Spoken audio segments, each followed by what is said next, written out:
a very strong woman. At meron pong kasabihan, the strongest wings are those who fly alone. Ang ganda po, no? Mga pinakamalakas na pakpak, mga pinakamatayog lumipad ay yung mga mag-isa. When you are alone, God knows that you can do it. Bakit pinapabayaan ka ng Diyos sa mag-isa? Kasi alam niya kaya mo. Kasi alam niya malakas ka. Kasi alam niya ikaw lang sa iyong kakayahan magtatagumpay ka. Huwag kang mag-alala.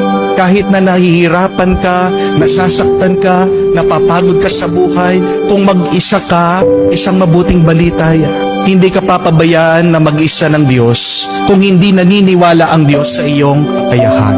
Remember this, our pains teach us to be stronger. Our tears teach us to be braver.